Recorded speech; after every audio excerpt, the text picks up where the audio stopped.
सुधांशु जी, आपकी नजर 24 में उन सीटों पर है जो आपको बंगाल और बिहार से आने वाली है, इसीलिए आप लोग ये सब करा रहे हैं, ये तुष्टिकरण नहीं है। देखिए, मैं केवल फैक्ट बोल रहा हूं। कीर्ति आजाद जी ने भाव भंगिमा से भरपूर जो भी उद्बोधन दिया, सिर्फ 2 फैक्ट। ये बताइए, ये 2021 में बंगाल विधानसभा चुनाव के समय आपके मुख्य रणनीतिकार ने कहा था कि हमारी तो गिनती ही 30% से शुरू होती है। अब आप बताएंगे 30% क्या है भाई? कह रहे हिंदू मुसलमान हम करते हैं।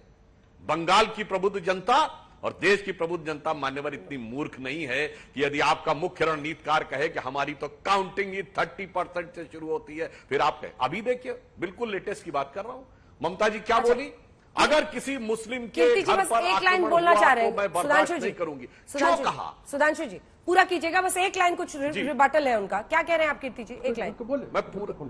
अच्छा ठीक है, बोल लीजिए, पूरा बोल लीजिए। पूरा कर लेता तो बेटर था। ठीक है ठीक है, सुधांशु जी बोल लीजिए। अच्छा आप बोल लीजिए।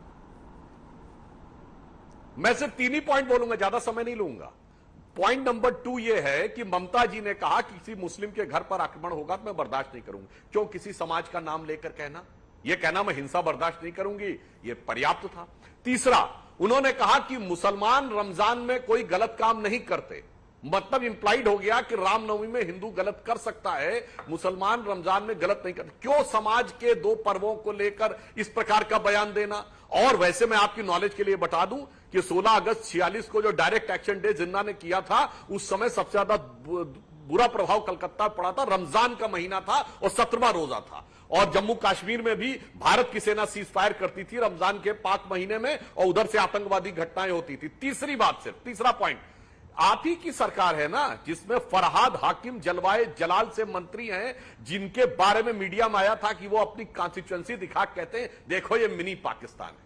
तो कीर्ति जी बता दीजिए, 30% मुस्लिम के घर पर आक्रमण बर्दाश्त नहीं करेंगे, रमजान में मुस्लिम गलत नहीं कर सकते, मिनी पाकिस्तान, और उसके बाद आप कहते हिंदू मुसलमान हम करते। जवाब दीजिए कीर्ति आजाद जी। ममता जी के तमाम उन्होंने तो बयान कोट 30% मुसलमान, नहीं मैं कह देता हूं, मैं सुन लिया, सब सुन लिया। 30% से शुरू करते हैं इन्होंने कहा, तो 70% के तो ठेकेदार ये अपने आप को मानते हैं। उसके बावजूद इतनी बुरी हार इनकी बंगाल में क्यों हो जाती है कि इनको हिंदू भी वोट नहीं देते और हमें हिंदू और मुसलमान दोनों वोट देते हैं। यदि 30% वो मिलता है तो उसके अलावा 25%, टोटल जो 49.9% वोट ममता बनर्जी को इस बार 4% ज्यादा पिछले विधानसभा चुनाव से मिला था। ये कैसे हो गया? ये तो हिंदुओं के ठेकेदार हैं, और अभी भी इनके अंदर से बात हिंदू और मुसलमान ही निकल रही है। और मैं एक खिलाड़ी रहा हूं, मैं अपने देश के लिए खेला जिसमें सभी थे।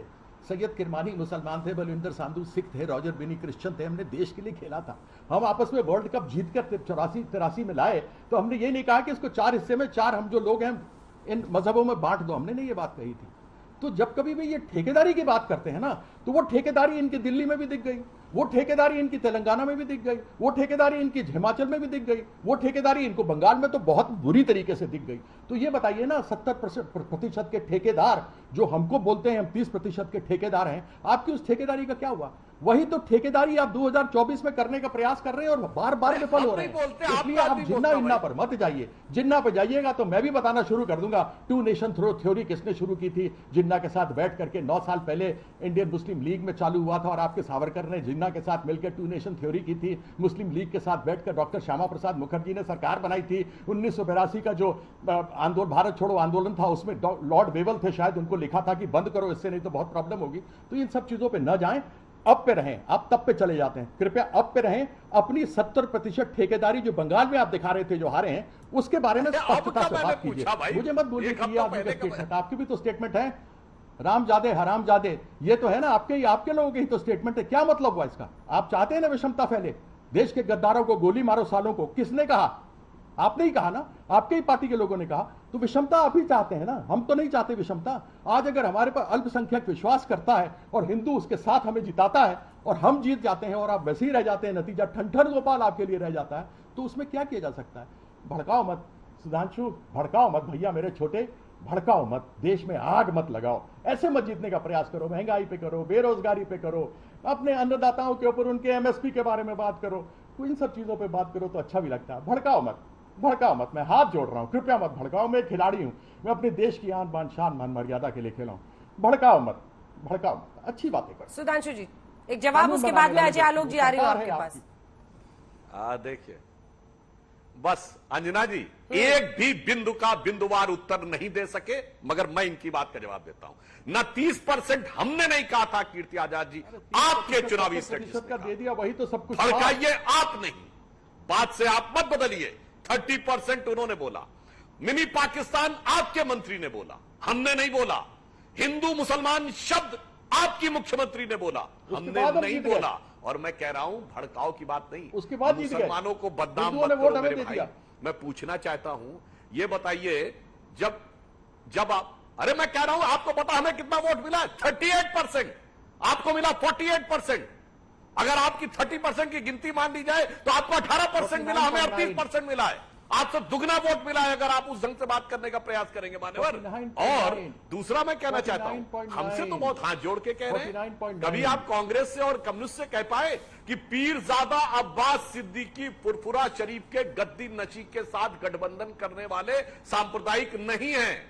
मुस्लिम लीग के साथ, ये बंगाल की बात कर रहा हूं, मुस्लिम लीग के साथ केरल में गठबंधन सांप्रदायिक नहीं है। मगर यहां पे केवल ये कह दो कि पथराव के लिए आपने एक समुदाय का नाम क्यों ले लिया, तो वह सांप्रदायिक है। कीर्ति आजाद जी आप बोल रहे हैं तो मैं डिस्टर्ब नहीं कर रहा। रहो गुमराह करते रहो, मान्यवर आप डिस्टर्ब कर, मैं डिस्टर्ब नहीं कर रहा। उधर मत जाइए। और दूसरा मैं ये भी आपसे बात कह दूं, आप बहुत पीछे चले गए।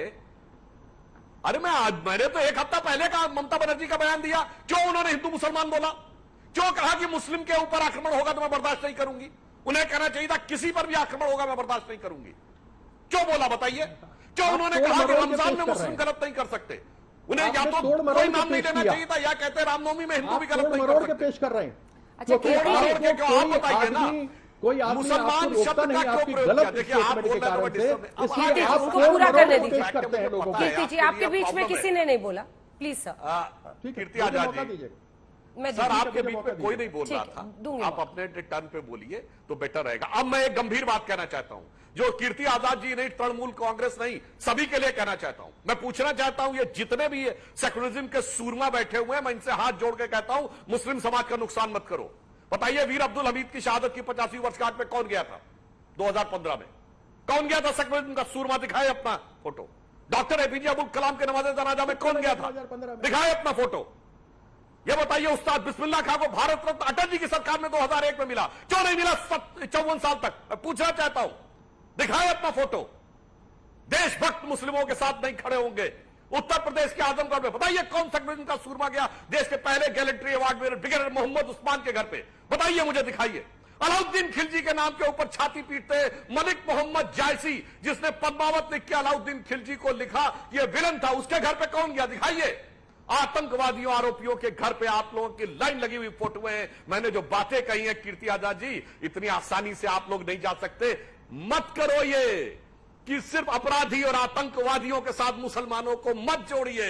राष्ट्रवादियों के साथ एक फोटो दिखाइए, कलाम मेमोरियल में दिखाइए। आरजेडी वालों से पूछिए, कांग्रेस वालों से पूछिए, तृणमूल कांग्रेस वालों से पूछिए, जदयू वालों से पूछिए, कलाम मेमोरियल में दिखाए अपना कोई फोटो। कोई नहीं जाता। देशभक्ति से मतलब नहीं है, कट्टर पंथ के आधार के ऊपर टुकड़े काटकर कैसे वोट ले ले उसके लिए मतलब।